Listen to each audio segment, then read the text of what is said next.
नमस्कार, मैं सृष्टि। स्वागत है आपका जनप्रकाशन न्यूज में।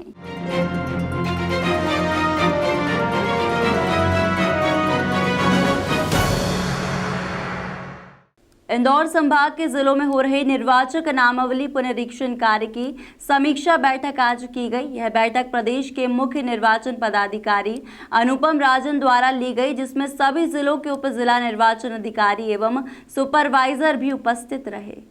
प्रदेश के मुख्य निर्वाचन पदाधिकारी अनुपम राजन द्वारा आज संभायुक्त कार्यालय में इंदौर संभाग के जिलों में हो रहे निर्वाचक नामावली पुनरीक्षण कार्य की समीक्षा की गई। बैठक में महिला मतदान प्रतिशत, मतदाता सूची में किए गए समरी रिवीजन, नवीन मतदाताओं को वितरित किए जाने वाले एपिक कार्ड, पोलिंग स्टेशन आदि विषयों पर चर्चा की गई तथा अधिकारियों को आवश्यक दिशा निर्देश भी दिए गए। साथ ही निर्देश दिए गए हैं कि जिलों में अनुमानित मतदाताओं तथा वास्तविक मतदाता की जनसंख्या के मध्य के गैप नियमित रूप से स्क्रीनिंग कर काम करने का प्रयास किया जाए।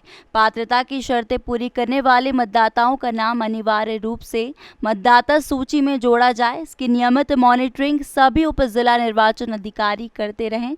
वही निर्वाचक नामावली पुनरीक्षण कार्य की मॉनिटरिंग के लिए बूथ स्तर के साथ ही निर्वाचन क्षेत्र स्तर पर भी सूक्ष्म विश्लेषण किया जाना चाहिए।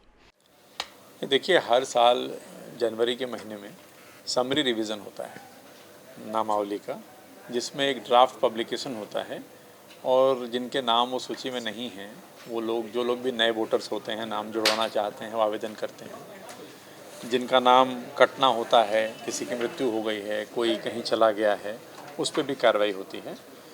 तो पूरे प्रदेश में इस तरह की कार्रवाई जनवरी के महीने में हुई है, जिसमें नाम कटे भी, नाम जुड़े भी। आज की तारीख में हमारे यहाँ लगभग 5,36,00,000 मतदाता हैं। तो इलेक्टोरल रोल का रिवीजन अगले साल भी होगा, इस साल अभी हुआ है। तो उसको लेकर के एक संभाग के जो उप जिला निर्वाचन अधिकारी हैं और जो निर्वाचन पर्यवेक्षक हैं, उनके साथ जिलेवार समीक्षा बैठक की गई, जिसमें हर ज़िले में जो नाम जुड़े हैं, जो नाम घटे हैं, या महिलाओं का प्रतिशत जो मतदाता सूची में है, या 18 वर्ष के जो युवा हैं, जो नए वोटर्स हैं, उनका प्रतिशत कैसा है, पोलिंग स्टेशंस के बारे में चर्चा हुई। तो ईपी रेशियो जो कहते हैं कि आबादी का कितना प्रतिशत मतदाता के रूप में होना चाहिए, उस पर चर्चा हुई।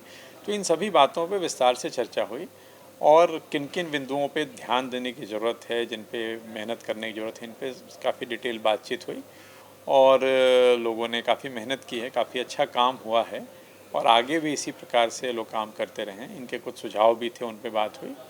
तो एक टोटलिटी में एक अच्छे ढंग से जो निर्वाचक नामावली है उसकी समीक्षा की गई। जैसे प्रमुख बिंदु, जैसे मान लें, जिसमें हम लोगों ने सोचा कि जैसे मान लीजिए कि जो वोटर लिस्ट है वो बिल्कुल त्रुटि रहित होनी चाहिए, ये सबसे ज़रूरी है, एरर फ्री हो। तो प्रयास ये है कि जो भी नाम जुड़े हैं या जो नाम कटे हैं वो बिल्कुल वेरीफाई हो कि साहब सही नाम जुड़े हैं, जो नाम काटे गए हैं वो नाम भी सही ढंग से काटे गए हैं। एक तो ये मुद्दा है।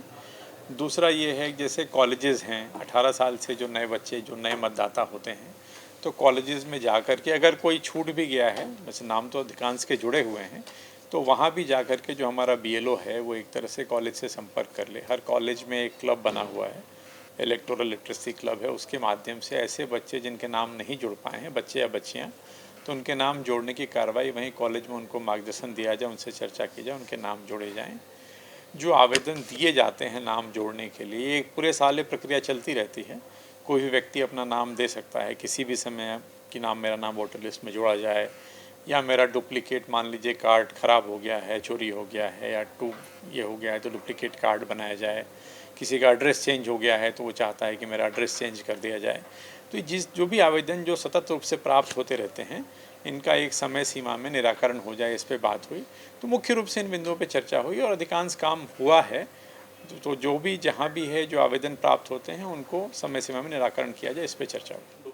देश दुनिया के तमाम खबरों के लिए चैनल को लाइक, शेयर और सब्सक्राइब जरूर करें।